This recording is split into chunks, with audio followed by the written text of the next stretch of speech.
Il y a une prière connue sous le nom de Tfilat Chana, la Tfila de Chana. Chana, donc, qui n'avait pas d'enfant et qui va prier. Ça se trouve dans le Navi, Shmuel Aleph, Père Eglet. Et certains disent la Tfila de Chana tous les matins. C'est bien de la lire tous les matins.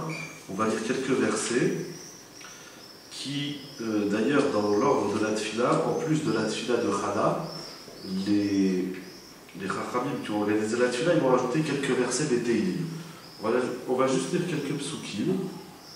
Et tu peux rappeler qui c'est Chana? Chana, c'est la mère de Shmuel, le prophète Shmuel. Voilà, en simple, c'est le grand prophète de l'histoire duquel Israël c'est Shmuel. C'est lui qui va prophétiser et introniser Shaoul et son successeur par la suite David Amelech.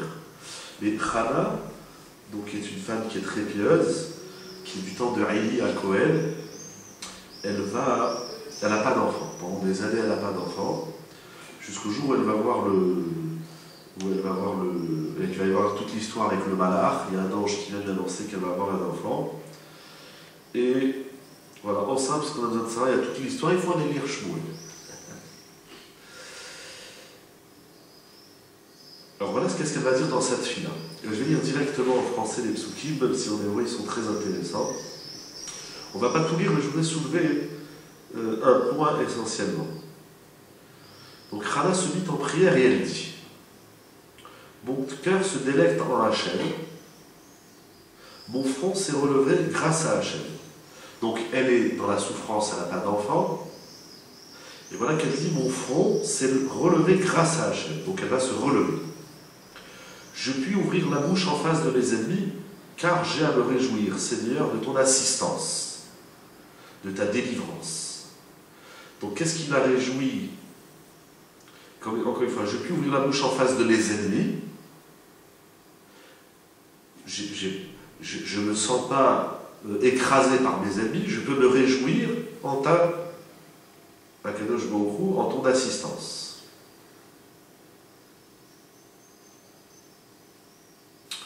Après, elle va dire, je saute quelques lignes. Voilà. Par lui, l'arc d'effort est brisé, et ceux qui faiblissent sont armés de vigueur. Donc, ceux qui sont puissants, l'arc donc fait référence à l'arme des hommes puissants, par Hachem, donc Akadosh Baruch Hu, il brise l'arc d'effort, et ceux qui faiblissent et ceux qui sont faibles sont armés de vigueur. Donc ça veut dire, au début elle dit: je n'ai pas peur de mes ennemis, je me réjouis de ton assistance Akadosh Baruch Hu, de ta délivrance. Ensuite elle dit: je vois que dans la vie il y a des gens forts et des gens faibles. Les gens forts qui ont des repères ou des éléments qui définissent leur force, par exemple l'arc, donc l'arme, eh bien, finalement leurs valeurs de puissance sont brisées, si c'est l'argent, si c'est la gloire, si c'est la réussite, ou si c'est l'arme de la guerre. Et ceux qui faiblissent, et les faibles, ceux dont on n'avait rien à penser qu'ils allaient réussir dans la vie, eh bien, Akadosh Baruch Hu les arme de vigueur. Ceux qui vivaient dans l'abondance se font mercenaires. Donc, c'est-à-dire que leur abondance, leur richesse ne va pas leur suffire pour vivre. Et celui qui souffrait de la faim en est délivré.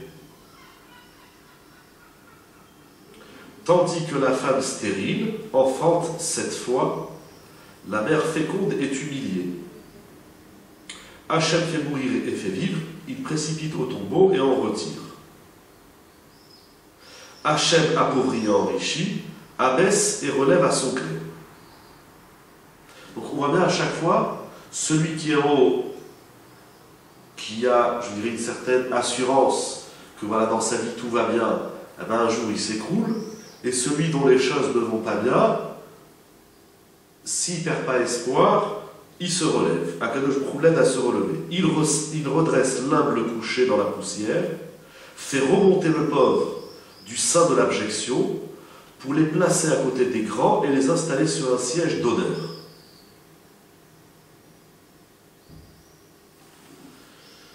Voilà ce que je voulais dans un premier temps.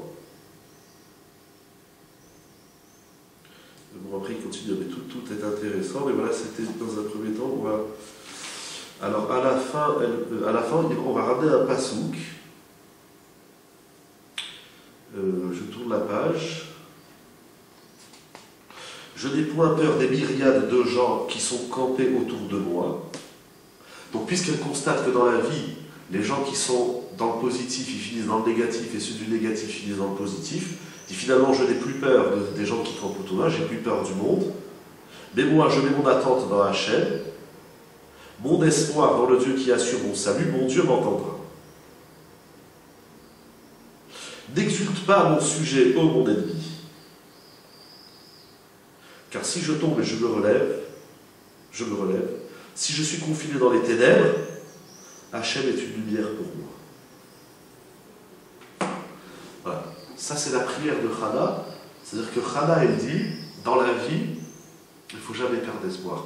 Il ne faut pas se dire, je suis arrivé à un stade de non-retour, de non-espoir, je suis, comme ils se défendent, je suis foutu, je suis fini, je suis mort, etc.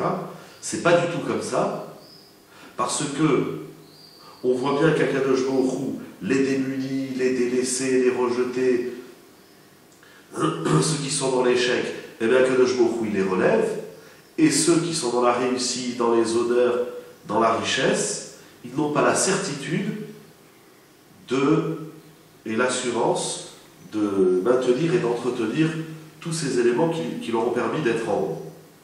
Donc elle n'a plus peur de ses ennemis, et elle va jusqu'à dire, car si je tombe, je me relève. En hébreu, qui n'a falti kanti.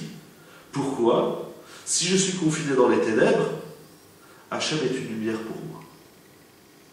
Alors, dans un premier temps, Chana, elle nous dit, dans la vie, il ne faut pas perdre espoir. Akadosh Baruch Hu, il est là pour relever l'homme, même s'il est dans un niveau social, familial, etc., du plus bas. Je voudrais ramener ça, parce qu'en réalité, comment on fait? Alors, est-ce que c'est un moment. Alors, qui Akadosh Baruch Hu, il va dire? Parce qu'il y a des pauvres qui ne se relèvent pas, et il y a des riches qui ne s'écoulent pas. Ce n'est pas tous les riches, tous les gens qui réussissent s'écoulent, et tous les pauvres et les démunis se relèvent. Ce n'est pas tous ceux qui sont dans les ténèbres qui trouvent la lumière, etc. Alors, qu'est-ce qui va faire que celui qui est, on va surtout parler de celui qui est en bas, c'est-à-dire celui qui est au niveau le plus bas, qu'on dit des fois on dit, là, il n'y a pas plus bas. Là, je suis en bas du plus bas, il n'y a pas plus bas. Qu'est-ce qui va faire qu'à un moment donné, Akadosh Baruch Hu, il va relever l'homme? On pourrait dire c'est la Torah, c'est les mitzvot, c'est les midot, c'est vrai. Mais est-ce que c'est une prière? Ça veut dire, je pensais jusqu'à aujourd'hui comme ça, Chana, elle fait une tefila, elle dit, moi j'ai pas d'enfant, parce qu'elle était stérile, elle dit, j'ai pas d'enfant, donc je prie Akadosh Baruch Hu pour qu'il me relève et qu'il me donne des enfants. Mais là, dans la prière, c'est relève à son gré. Comment tu dis? À quel... Hachem appauvrit enrichi, abaisse et relève à son gré, en fait. C'est ça que tu dis. Ah ouais. Voilà, c'est quoi à son gré? Voilà, exactement. Hachem appauvrit enrichi, abaisse et relève à son gré. C'est quoi son gré, en fait? Voilà.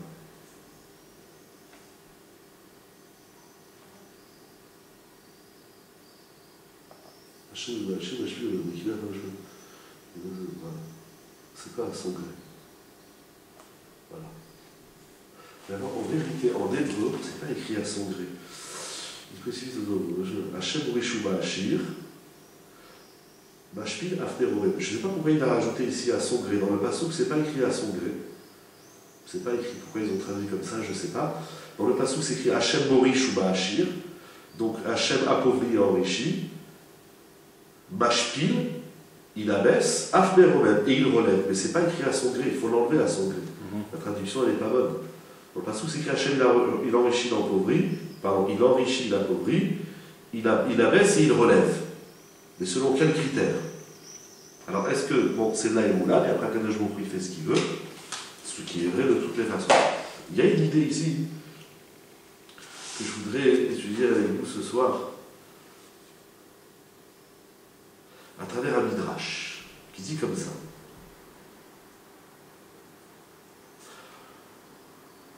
Un petit préambule, je ne voudrais pas me lancer dans l'histoire de la vache rousse, c'est la paracha de cette semaine, Zot Rukat Torah, mais on sait que dans la vache rousse, donc dans la paradouma, il y a quelque chose de surprenant, puisque d'un côté, elle purifie les impurs, donc celui qui est amémet, celui qui est impur au contact d'un mort, alors il lui faut tout le processus de la vache rousse pour le purifier.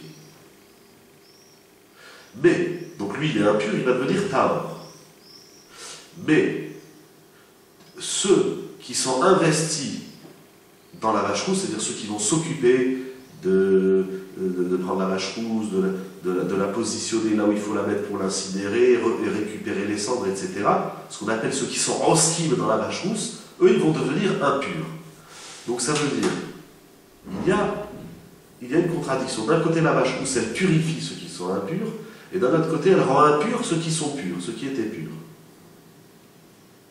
Sur ça il dit, le Midrash, pourquoi la vache rousse, elle s'appelle une chouka. Zot chouka ta Torah, voici la chouka. On traduit chok par une loi dont l'homme a du mal à percevoir la raison, le sens. Le Midrash, dans Rabbi Baraba, ramène un pasuk, dans Iyov. Mi ten tahor mi tameh. Lo erad. Qui peut produire un élément pur à partir d'un élément impur. C'est le tahor, le pur, et le produit provient de l'élément impur. L'oérad, n'est-ce pas celui, Kaviyachol, qui est appelé un. C'est Akadosh Baruch Hu, il est Erad, puisqu'il est Erad, il est un, donc il unifie le bien et le mal, positif, négatif, et donc il peut créer un élément qui s'appelle tamé, impur, et de cette impureté va naître la pureté. Qui est-ce qui peut faire ça? Il n'y a que Akadosh Baruch Hu. On va voir, avant de continuer le midrash, on va dire comme ça. On est dans un monde.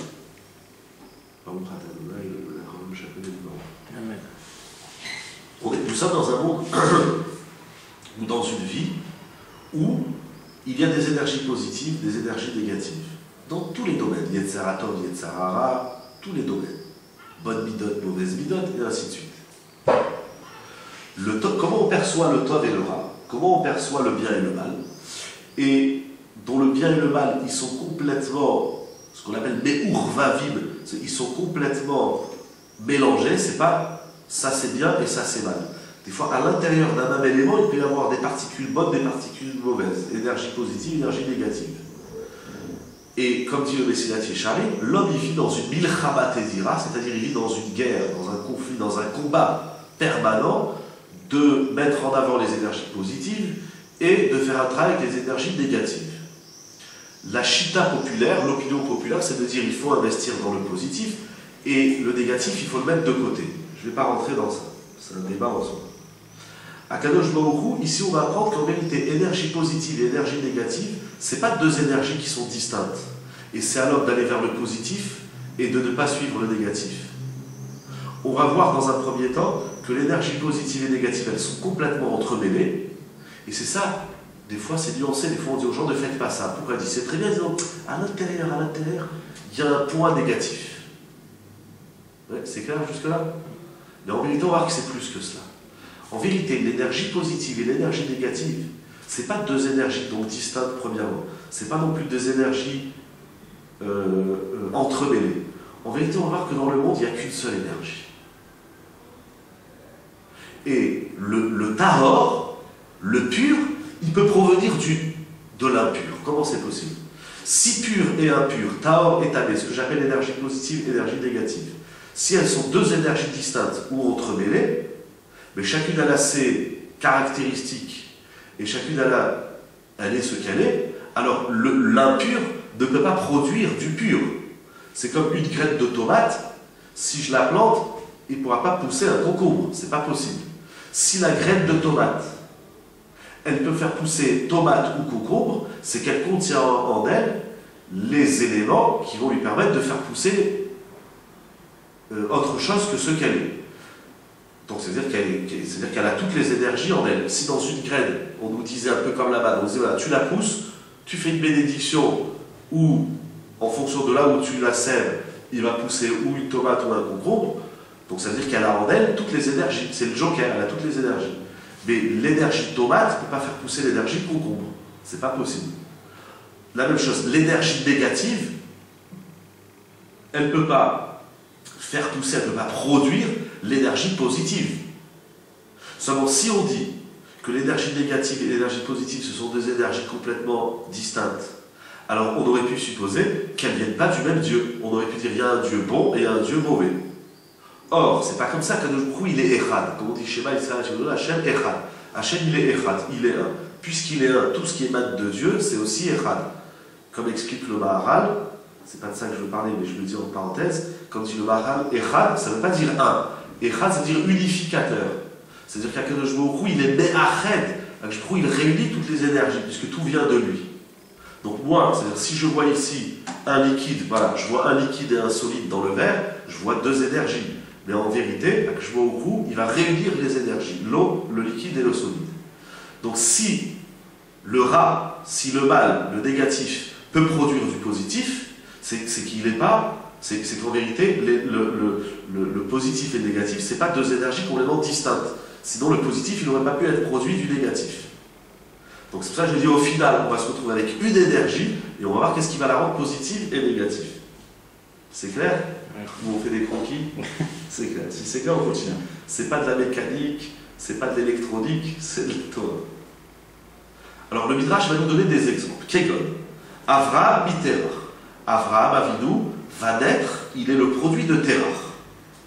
Or, on sait que Avraham, il va diffuser dans le monde la foi en Dieu, la Emunah B'Hashem. Et d'où il vient? Il est le produit de quoi? De Terach. Terach, c'est le contraire. Son père, le père de Avraham Avinu, il était croyant en l'idolâtrie, il était Kumar la Avodah Zara. Et donc, comment un homme idolâtre peut donner naissance à son contraire, à son opposé? Donc Terach, symbole de l'impureté, va donner naissance à Avraham, symbole de la pureté. En toute logique, ça ne répond pas à une logique, c'est pas possible. Ou bien, de même, il continue le Midrash, Chizkiyahu be'Achaz. On a le roi Chizkiyahu, il vient de Achaz aussi, donc Chizkiyahu, la Gemara nous dit dans Sanhedrin, Akadosh Baruch Hu, il a voulu à un moment donné de l'histoire nommer Chizkiyahu comme étant le Mashiach, et qui est le père de Chizkiyahu? C'est Achaz. Et Achaz, il était un rachat, il était un impie. Alors comment un rachat, il peut avoir un fils qui va être le Mashiach? Ça ne répond pas à une logique. De même, on a Yoshia et Amon. On a aussi Yoshia, qui vient donc de Amon. Donc aussi un tzaddik d'un rachat. On a aussi Mordechai de Shimei, Mordechai de Purim. Son père, c'était pas un tzaddik comme lui. On a aussi Israël mi'ovnei Kochavim. Le peuple juif qui a été formé, forgé à l'intérieur même de l'impureté de l'Égypte. Et enfin, dernier exemple, Olam Haba et Olam Hazé. Donc on a, n'est-ce pas donc, qui peut faire ça? Qui est à même de prendre l'énergie la plus négative? On va la faire sur le clan Israël et le Olam Hazé, Olam Haba. Qui aurait pu imaginer qu'il fallait que le clan Israël, ça pour forger le clan Israël, pour qu'il devienne le peuple d'Israël avec tout ce que ça représente, que vous allez recevoir la Torah, rentrer en Eretz Israël, construire le Beth Amikdash, toute l'histoire du clan Israël, elle va se développer pendant des millénaires, mais elle va germer au sein de l'Égypte, symbole de l'impureté, comme on sait qu'en Égypte, les enfants d'Israël, ils ont atteint les 49 degrés de l'impureté. Ça veut dire que du lieu, du peuple, le plus abîmé, le plus impropre, le plus impur, va naître le clan Israël dans toute sa kedusha, dans toute sa pureté. Et l'inverse est vrai? Pardon? L'inverse, c'est pareil. C'est-à-dire? Du plus pur, il peut... Oui, c'est vrai. Alors ici, encore une fois, c'est pour ça que j'ai dit, ce sont à parler seulement comment l'impur il donne naissance au pur. Mais il existe aussi, j'ai parlé d'Abraham, Abraham il a eu un fils qui s'appelait Ishmaël, après il y a Yitzhak, il a eu un fils qui s'appelait Esav. Et dans l'histoire, on a parlé de Chizkiyahu, il va aussi avoir un fils qui s'appelle Ménaché, qui est un grand rachat, etc. Mais à partir du moment où on comprend qu'en réalité il n'y a pas deux énergies, il n'y a pas il y a une seule énergie. La question en simple, c'est de savoir comment on utilise et comment on regarde cette énergie. Je la regarde en positif, ça sera positif. C'est un peu comme la manne. C'est un peu comme la manne.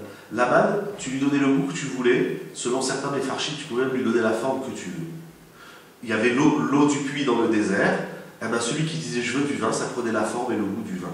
Donc il n'y a pas une double énergie. On ne se bat pas contre une énergie positive et négative, l'énergie elle est unique. Et pour prendre l'exemple d'Abraham, Terach, il a donné à Abraham son fils toute l'énergie négative qu'il possédait, puisqu'il est le symbole même de l'idolâtrie et de la non-croyance en Dieu. Mais Abraham, cette énergie négative qu'il va recevoir de son père, il va la sublimer et il va l'utiliser en positif. Comment? On va voir tout de suite.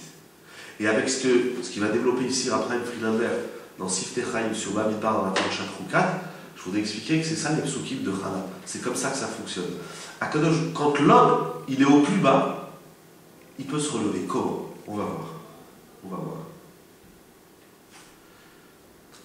Donc déjà, le clan Israël, encore une fois, il est forgé, il naît à l'intérieur même de la pourriture du peuple que représente l'Égypte par la débauche, etc., et toute l'impureté de l'Égypte.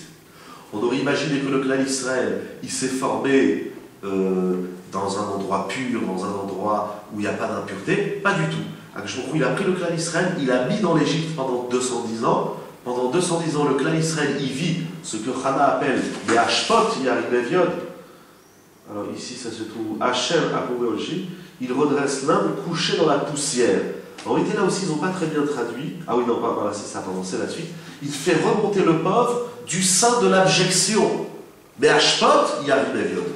Comment est-ce possible? De même, et ça c'est un grand ridouche, Olam Haba, il dira Abraham Friedlander, le Olam Haba, le monde des Neshamot, le monde où la Neshama elle est proche d'Akadosh Baruch Hu et elle jouit de la lumière divine, eh ben, le Olam Haba, où est-ce qu'il gère, où est-ce qu'il pousse, où est-ce qu'il prend forme, c'est à l'intérieur du Olam Hazé, c'est à l'intérieur de ce monde-ci. Le Olam Haba, il n'existe pas. Chacun, il a son Olam Haba. Mais où, c'est-à-dire dans le Olam Hazé, dans ce monde-ci, chacun avec sa Torah, ses mitzvot, ses bonnes actions et tout le positif qu'il fait, il est en train de créer son propre Olam Haba. C'est comme si on dit voilà, on va te donner des outils, on va te donner tout ce qu'il faut, des matériaux, et avec ça tu te fais une maison. Tu auras la maison que toi-même tu t'es construit.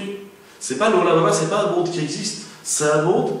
D'ailleurs, Olam Haba, ça ne veut pas dire le monde futur, c'est-à-dire le monde à venir, le monde qui vient. C'est un monde qui n'est pas encore là.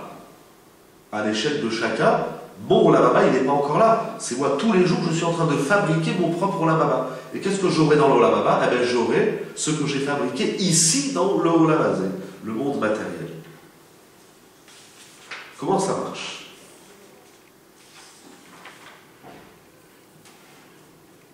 Comment ça marche?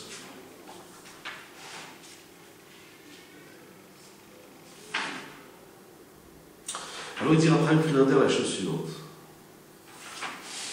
Klomar, Arishut Shel Terach, l'impiété de Terach, du père d'Abraham, et des gens de sa génération qui étaient tous des idolâtres et des non-croyants, Hem Igdilou et Amadrega Shel Abraham.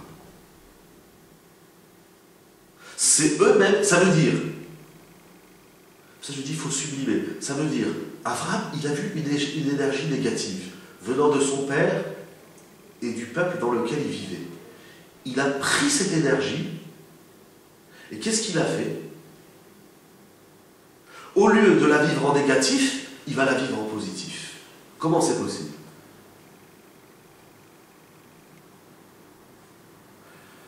C'est possible à deux niveaux. Il y a un niveau par rapport à Kadosh Baruch Hu, et un niveau par rapport à l'homme. C'est-à-dire, lorsque le tzaddik, c'est-à-dire l'homme avisé, en vérité, Avraham Avinu, on le fait avec Abraham, et encore une fois ça marche comme ça, le clan d'Israël en Égypte, le Olam Hazé dans le Olam Haba, etc. Qu'est-ce qui se passe? Comment ça marche? C'est qu'à un moment donné, l'homme il voit de l'énergie négative, il voit la Vodazara. Il vit où le clan d'Israël en Égypte, ils ont vu la débauche, ils ont tout ce qu'ils ont vu, toute la pourriture, la bassesse de ce monde. Eh bien, l'homme, à un moment donné, et ça c'est donné à tout le monde, sauf le fou, le choté et le katan, l'enfant. Mais il y a une qualité chez l'homme qui s'appelle la réflexion. Mais la réflexion simple, la plus simple des réflexions, c'est de dire, mais tout ça, finalement, toute cette avodazara, en parlant d'Abraham, toute cette avodazara de mon père Terrar, où tout le mensonge de l'Égypte, toute cette débauche, toute cette bassesse d'esprit, toute cette indécence, qu'est-ce que l'Égypte avait à vendre? Avraham Avinu, comme nous dit Pirkei Avot, il est Chacham. Il a dit, mais tout ça, c'est quoi le Chacham? C'est celui qui voit la production de ses actes. C'est-à-dire que c'est celui qui voit un petit peu plus loin, comme on dit en français, du bout de son nez. Si finalement tout ça, ça mène où? Où ça nous mène tout ça? Mon père, il ne croit pas en Dieu. Mes oncles, toute ma famille, personne n'y croit en Dieu. Mais ça les mène où au final?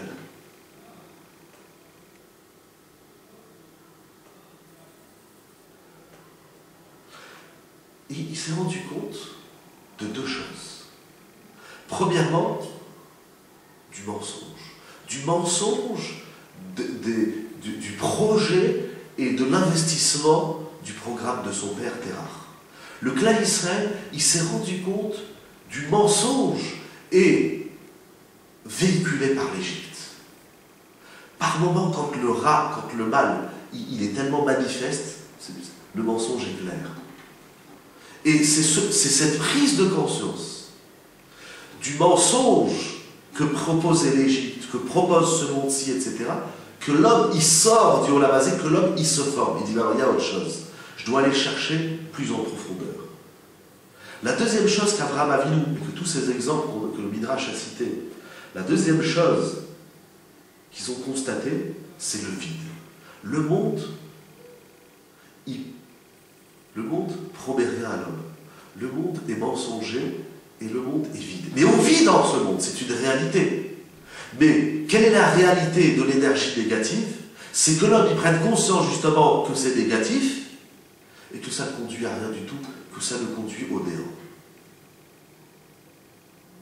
C'est-à-dire que le tzaddik, il prend conscience du néant du mal, et c'est cette même prise de conscience que finalement c'est vide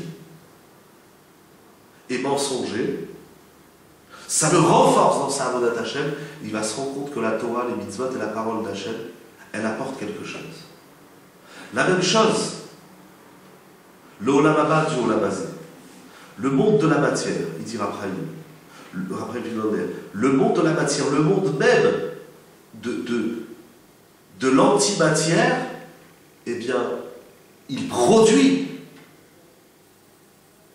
le Olam Haba. Parce que lorsque l'homme prend conscience que l'Olam Hazé, alors attention, c'est intéressant parce que le travail, l'exercice, c'est pas bon. Il faut s'éloigner de la matière, il faut se retirer de la matière. Au contraire, c'est plus l'homme il est dans la matière. Comme je dis toujours, Shabbat, c'est Ben Olam Haba. Shabbat, c'est un avant-goût du Olam Haba. Et qu'est-ce qu'on fait Shabbat? C'est quoi la mitzvah de Shabbat? La première halakha du Shulchan Aruch, Shabbat, il faut bien s'habiller, il faut bien manger. Le Olam Haba, c'est une prise de conscience que la matière n'est qu'un élément nécessaire et vital, mais qui n'est pas un objectif. Dans son objectivité, le monde, il conduit l'homme au néant, au vide et au mensonge. Et ça n'est qu'à l'intérieur de la matière. C'est pour ça que l'exercice il est intéressant, parce que l'exercice il ne consiste pas à s'éloigner de la matière. L'exercice il consiste à prendre la matière et d'en faire l'usage inversée de ce qu'elle est elle-même. Si je m'enfonce dans la matière, si je m'enfonce dans l'énergie négative, alors je vais vers le mensonge et vers le néant. Donc je vais prendre cette énergie, mais au final, elle n'a rien proposé. Donc plus l'homme y prend conscience du mensonge et du vide de la matière, plus il va s'investir dans la Torah, dans les mitzvot, dans le Olam Haba. C'est de par la négation des valeurs du Olam Hazé qu'on construit le Olam Haba. C'est-à-dire, ça c'est l'Olam Haba, non. Ça c'est l'Olam Haba, non. Pourquoi? Parce que ça me conduit. Demain ça va mourir, demain ça va disparaître. C'est vide de sens. Avec toute l'importance que ça a, on ne dit pas que ça n'a pas d'importance. C'est vital, c'est important. L'exercice, oui, il faut. Avraham Avinu, il est né à l'intérieur même de Terah, l'homme le plus impur de la planète. Moshe Rabbeinu, on pourrait rajouter des exemples sur le Midrash. Moshe Rabbeinu, il va grandir dans le palais du Pharaon. Moshe Rabbeinu, je m'amuse à dire toujours, Moshe Rabbeinu, il n'a pas fait Podiovitch ou Getzed ou Lekoud ou Mir. Moshe Rabbeinu, il a fait le palais royal de Pharaon. Bien sûr, Baruch Hashem, heureusement qu'il y a ces grandes et belles yeshivot, bien entendu. Mais il n'y a pas d'assurance qu'il y a, bien entendu, bon, c'est pas le sujet, bien entendu, il y a moins de risques. Mais sauf Moshe Rabbeinu, il a grandi chez Pharaon. Le Maharal dit, le Mashiach naîtra, il va grandir chez Ishmaël. Ça, il écrit le Maharal. C'est l'antithèse ça veut dire, l'énergie positive, c'est l'antithèse de l'énergie négative. J'ai rien dit d'extraordinaire. Mais après, on retrouve cette idée beaucoup. Ravolmé aussi développe beaucoup cette idée. Le Maharal, beaucoup de Mefarshim, le Ramchal, ça veut dire il ne faut pas éviter l'énergie négative. Il faut prendre l'énergie négative et il faut l'inverser. Il faut la lire à l'envers. Comment ça? Quand on dit là ça va pas, c'est à l'intérieur même du là ça va pas qu'on peut sublimer cette énergie, qu'on peut sublimer la situation, qu'on peut exceller. Donc ça veut dire qu'il n'y a pas de double énergie, il n'y en a qu'une. C'est comment tu la regardes. C'est comment l'homme, il regarde cette énergie. S'il dit, mais ce qui se passe là, de toute situation, en vérité, quand Rana elle dit Hachem il appauvrit, l'enrichit, abaisse et relève, il redresse l'homme couché dans la poussière, fait remonter le pauvre du sein de l'abjection, pour le placer à côté des grands et les installer sur un siège d'honneur. C'est en vérité, c'est facile à lire, mais qu'est-ce qui fait qu'un homme qui est dans la poussière, qui est dans l'abjection, qui est dans l'obscurité, qu'est-ce qui fait qu'il va sortir et il va se retrouver à la lumière? Alors, encore une fois, il y a deux façons. Soit j'ai la Emouna, Kadosh Baruch Hu, il va me sortir de là, soit il y a un travail à faire. Si Akadosh Baruch Hu, il t'a mis, comme il dit après, si Akadosh, mais tu te rends compte, on va essayer on va imager un peu. On a encore 7-8 minutes jusqu'à là arrive. On va imager un peu. Imaginons Avraham Avinu, il a 3 ans, 4 ans, 5 ans, 10 ans, 15 ans, et il est le fils du pape. Aujourd'hui, les papes, ils n'ont pas de fils, tant pis pour eux. Mais il est le fils du pape. Dans le temps, Terah, c'était le pape. C'était ce qu'ils appellent aujourd'hui le Dalai Lama ou toutes ces choses comme ça. Et il grandit dans ça. C'est-à-dire, toute la culture d'Avraham Avinu, à la maison, il y avait des croix partout. Son père, il était plongé dans la métaphysique, dans la mystique divine, etc., et de toutes les divinités. Si nous, on regarde les enfants, on voit le fils d'un tel, on voit le fils du curé, le fils du pape. C'est bon, lui, il n'a aucune chance de devenir le grand de la génération. S'il fait tchouva, c'est très bien. On va même l'initier à la tchouva, on va lui mettre des téphilines, on va l'inviter le Shabbat. Mais de là à dire, attention, l'avenir, il est là-bas, ça sort de la logique. Avraham Avinu, tous les jours, il se lève, tous les jours, ça transpire, ça respire dans l'air chez lui, la Avodah Zarah. Et ainsi de suite pour tous les exemples. Le clan Israël, quand il se levait le matin en Égypte, il n'entendait pas le son du chauffard, il n'entendait pas les Téhilim chanter, il entendait la Avodah Zarah, il entendait le culte égyptien, il entendait la débauche, c'était de partout. C'était dans dans l'air, c'était l'air de la pourriture. Ça sentait mauvais dans la rue. On ne peut pas imaginer qu'une fleur, une feuille je ne sais pas moi, une rose, elle pousse au milieu de l'abjection de ce monde. C'est inimaginable. C'est ça notre erreur. Celui qui est enfoncé dans l'abjection, dans la poussière, c'est parce qu'il se dit, mais je suis dans la poubelle, il n'y a rien qui va ressortir. C'est pourquoi? Essaye de sublimer l'énergie, essaye de voir jusqu'où ça va. Jusqu'où ça va. Jusqu'où ça va. Il dit quelque chose d'incroyable après. Pourquoi à cet instant-là, dans ce midrash, Akadosh Baruch Hu, il s'appelle Yechido Shel Olam? Comment on peut imaginer? Des fois on entend dire, ah oui, ils ont de la chance, et oui, ils habitent à Bnei Brak, c'est la ville de Torah, il y a des grands Chachamim. Bon, ben nous on habite là à Paris, en France, qu'est-ce que tu veux? Mais c'est parce que l'homme, c'est-à-dire l'homme il se complaît dans cette abjection, l'homme il se complaît dans ce tombeau, l'homme il se complaît dans sa pauvreté. C'est-à-dire l'homme il vit dans la fatalité. Chana il est tout sauf une fatalité. Il dit, mais j'ai pas d'enfant, et alors? Je vais me battre pour en avoir. Je vais arracher les tfilotes, il va m'aider. J'en ai pas, je dois essayer tout. Je dois faire une avoda, je dois comprendre de ça. Mais j'en veux un, et elle va voir le plus grand des prophètes de l'histoire, qui s'appelle Shmuel HaNavi. Elle se complaît pas, elle dit, mais là il y a une énergie à prendre, il y a quelque chose de sublime là-dedans.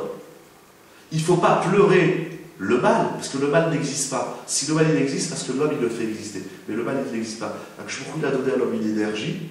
Et puis, c'est comme, on donne à l'homme un stylo. Maintenant, tu peux l'utiliser en positif, en négatif. Ou tu écris des bêtises, ou tu écris des dictons. Voilà, c'est ça.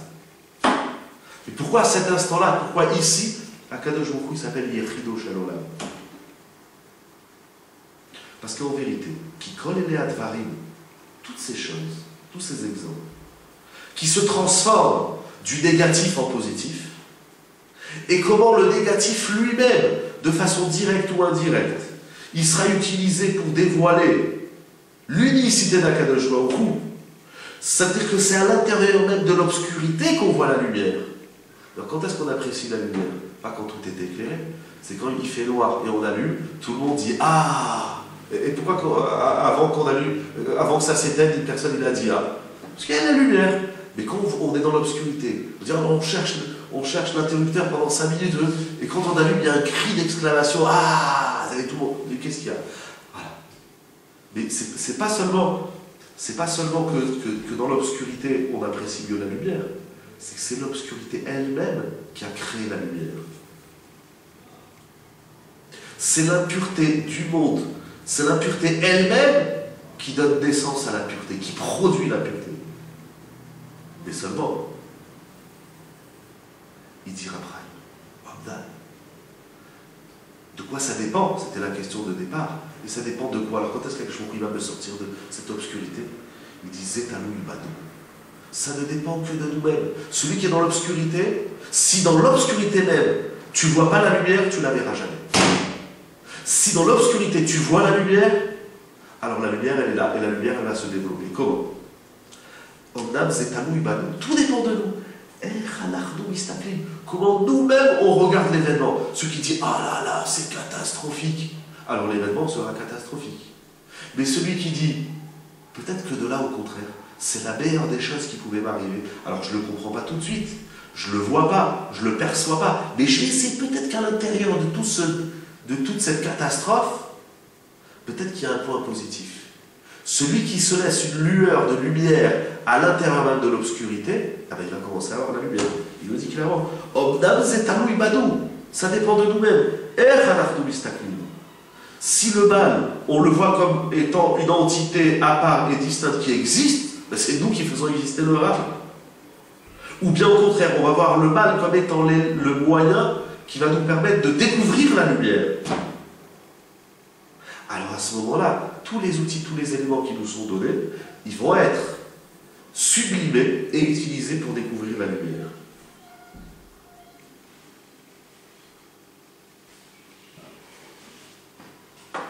Il disait Rav Dessler, on va finir avec ce plaisir après une Friedlander au nom de son Rav. Il disait Rav Dessler, je vais le lire en hébreu. Bori ve Rabbi Agod Rabbi Eliyahu Eliezer Dessler Amar, Zetzal Amar. Avur HaTzadik, Ba Mashiach Betor Hagalut. Le tzaddik, il comprend que le Mashiach, il est en train de se former à l'intérieur même de l'exil. C'est pas il y a l'exil, moi je sors-nous de là, et puis le Mashiach, il va nous sortir de l'exil. L'exil produit le Mashiach. C'est-à-dire que le tzaddik, il voit tous les dévoilements synonymes de Mashiach déjà à l'intérieur même d'un monde où on ne voit rien. On est dans un monde où on dit c'est le chaos, c'est catastrophique, et c'est dramatique. Le tzaddik, de tout ce que nous ne voyons pas, lui au contraire il dit mais ce qui se passe, c'est en train de s'inscrire dans le programme du Mashiach lui-même. Ou Roek Var Begalout, il voit même déjà à l'intérieur de l'exil, et Katov Ve'aletiv chez les Mashiach. C'est-à-dire il voit les temps messianiques avant que le Mashiach n'arrive. À l'intérieur même de l'exil, il voit déjà les pas du Mashiach. Dire, le Mashiach il est là, voilà, il est là. C'est une question de voilà, il doit juste. C'est comme alors on est dans une pièce, on n'entendait pas, des fois on va dire ah ça je sais, c'est mon père qui arrive, d'où tu sais. Je reconnais, tu reconnais quoi? Et je te dis voilà, c'est lui. Mais pourtant on voit rien, il y a le mur, il y a la porte. Là, tu vas dire ah je reconnais, c'est qui? C'est ma femme. D'où tu sais, bah, des fois même le téléphone, on dit ah ça c'est ma femme qui m'appelle. Comment il sait? C'est la même sonnerie pour tout le monde. Ah ça je sais, c'est elle. D'où tu sais, c'est elle. Ah mais tu vois, je te dis c'est elle. D'où il sait? Il y a des choses qui se passent dans l'air qui nous permettent de comprendre. Donc tout est une question de perception. Tout est une question d'interprétation. Tout c'est une question de vision. Comment on voit les choses? C'est-à-dire quand il se passe quelque chose. Je dis, il y a des gens, ils se lèvent le matin, ils disent ah là là, aujourd'hui je sens la journée, ça va être une catastrophe. Puisqu'il n'a pas encore mis un pied par terre, déjà il a dit c'est une catastrophe, il ne vaut mieux pas qu'il se lève. Il n'est pas encore rentré chez lui, il dit je sens que ce soir ça va être la guerre à la maison. D'où tu sens quoi? Pourquoi tu dis que c'est tout ça, la guerre? Ok, tu es fatigué, elle est fatiguée, les enfants sont fatigués, tout le monde y va pas bien, tout le monde il est fatigué, avant de rentrer déjà il a décidé que ça va être la guerre. C'est la guerre, tu vois, je t'avais dit. Et justement pourquoi tu l'as dit? Non, au contraire, il y a ceux qui rentrent, ils disent ce soir ça va pas être la guerre, ça va être la paix, ça va être génial. Quand il se lève le matin, il dit pas oh là là, la journée aujourd'hui je la sens pas. Pourquoi on dit oh là là, aujourd'hui je la sens? Le tout petit est complètement fou. Comment tu sens la journée? Comment elle va être bien? Tu vois pas que c'est catastrophique? Il dit tu vas voir de tout ce qui se passe de tordu. Et voilà, c'est comment on voit les choses. C'est peut-être la psychologie, mais cette psychologie, en tout cas ce qu'on appelle la psychologie, c'est qui est-ce qui nous a donné la chorma, qui est-ce qui nous a donné la façon, pas seulement d'unir le bien et le mal, mais de sublimer le mal en bien et d'extraire le bien du mal, c'est Akadosh Baruch qui peut le faire. Pourquoi? Parce que Akadosh Baruch il est Béachel, il est l'unificateur des énergies, et l'homme il doit être comme Akadosh Baruch. Il se passe quelque chose, tu te dis ah ça c'est extraordinaire, ça c'est génial, ça c'est super. Hachem il attend que toi tu voyes le bien. Voilà, donc, exactement. Tout ce qui te... Exactement, ça c'est Akol Talui Banu. C'est ce qu'il dira après, tout dépend de nous. C'est en réalité celui qui est dans la poubelle, celui qui est dans l'abjection, c'est parce qu'il veut y rester. Mais celui qui est là-dedans, pas seulement qu'il faut en sortir, mais qu'il faut comprendre. Alors c'est tout un cheminement qui est bien plus long que tout ça. Après il y a tout un malheur, comment il faut faire. Mais comment je vais faire pour produire, pour comprendre que c'est l'abjection, que c'est l'obscurité elle-même qui a produit la lumière. Et comme il dit Ravolbé, tout ça c'est des questions de Emouna. D'abord il faut admettre l'idée. Après comment on fait, c'est un autre exercice. Déjà il faut admettre l'idée. Il y a des choses aujourd'hui, quand on dit des choses comme ça, il dit Ravolbé, les gens ils croient, tout ça Emouna, tout ça Akadosh Baruch Hu il va faire, Akadosh Baruch Hu il va me sortir de là. Akadosh Baruch Hu, c'est pas qu'Akadosh Baruch Hu il va te sortir de là. Akadosh Baruch Hu il t'a jamais mis là-dedans. Au contraire, là où il t'a mis, c'est de là que va sortir le positif. C'est de là que va naître la lumière. La lumière elle est en train de... Tu la vois pas, mais ouvre les yeux, tu vas la voir. C'est très simple. Mais ça commence par la Emouna. Quoi, ça veut dire, non, moi je crois qu'il y avait la poubelle, il y avait le mal, et il y a le bien là-bas. Pas du tout, le bien il est en train... Il ne faut surtout pas repousser le mal, parce que le bien il est en train de germer à l'intérieur du mal. Il faut déjà le voir, il faut le chercher. Celui qui ne le cherche pas, il n'en sortira jamais. Tout dépend de vous. C'est ça qu'il dira après. Les chaises pour